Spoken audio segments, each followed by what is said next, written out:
Hello everyone, welcome back to Juris Junction. നമ്മളുടെ ഇന്നത്തെ വിഷയം ഡിവോഴ്സ് എടുക്കാൻ നമുക്ക് എത്ര സമയം വേണം, ഏതൊക്കെ രീതിയിൽ നമുക്ക് ഡിവോഴ്സിന് അപ്ലൈ ചെയ്യാം, അതിൻ്റെ പ്രൊസീജിയേഴ്സ് എന്തൊക്കെയാണ് എന്നാണ്. വിവാഹബന്ധം നിയമപരമായി അവസാനിപ്പിക്കുന്ന പ്രക്രിയയാണ് ഡിവോഴ്സ്. ഇന്ത്യയിൽ പ്രധാനമായും നമുക്ക് ഡിവോഴ്സ് എടുക്കാൻ രണ്ട് മാർഗങ്ങളാണുള്ളത്. ഒന്നാമതായിട്ട് മ്യൂച്വൽ ഡിവോഴ്സ്, രണ്ടാമത്തേത് contested divorce. What is mutual divorce? ഭാര്യയും ഭർത്താവും പരസ്പര സമ്മതത്തോടെ വേർപിരിയുന്നതാണ് mutual divorce.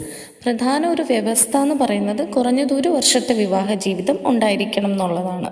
Mutual ഡിവോഴ്സിൻ്റെ first procedure family കോർട്ടിൽ ഒരു ജോയിൻറ്റ് പെറ്റീഷൻ ഫയൽ ചെയ്യുക എന്നുള്ളതാണ്.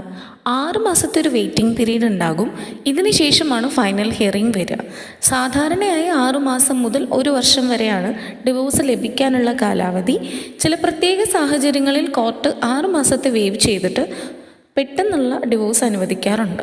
പ്രധാനമായും ക്രൂവൽറ്റി, അഡൾട്ടറി, ഡിസേർഷൻ, മെൻ്റൽ ഹരാസ്മെൻറ്റ് തുടങ്ങിയ കാരണങ്ങളാലാണ് കണ്ടസ്റ്റഡ് ഡിവോഴ്സ് ഉണ്ടാകുന്നത്. ഇതിൽ ഒരു കക്ഷി ഡിവോഴ്സ് ആഗ്രഹിക്കുകയും മറ്റേ കക്ഷി ഇതിന് സമ്മതിക്കുകയും ചെയ്യുന്നില്ല എന്ന സാഹചര്യമാണ്. കേസ് ഫയൽ ചെയ്യുന്നതോടുകൂടി കണ്ടസ്റ്റഡ് ഡിവോഴ്സിൻ്റെ പ്രൊസീജിയേഴ്സ് സ്റ്റാർട്ട് ചെയ്യും. തെളിവ് പരിശോധിക്കുക, സാക്ഷിമൊഴി വിസ്താരം, അങ്ങനെ പല ഹിയറിങ്ങിന് ശേഷമായിരിക്കും ഡിവോഴ്സിലെ വിധി വരിക. സാധാരണ 2 മുതൽ 5 വർഷം വരെയാണ് കാലാവധി. ചില കേസുകളിൽ അതിൽ കൂടുതൽ സമയം എടുക്കാറുണ്ട്. പ്രധാനമായും ശ്രദ്ധിക്കേണ്ട കാര്യങ്ങൾ: child custody, maintenance, property issues ഇതെല്ലാം പരസ്പരം ഡിസ്കസ് ചെയ്ത് സെറ്റിൽ ചെയ്യുക. ഒരു നല്ല ലോയറിൻ്റെ ഗൈഡൻസ് എടുക്കാൻ മറക്കരുത്. Thank you for watching this video. Follow Juris Junction for more legal updates and informations.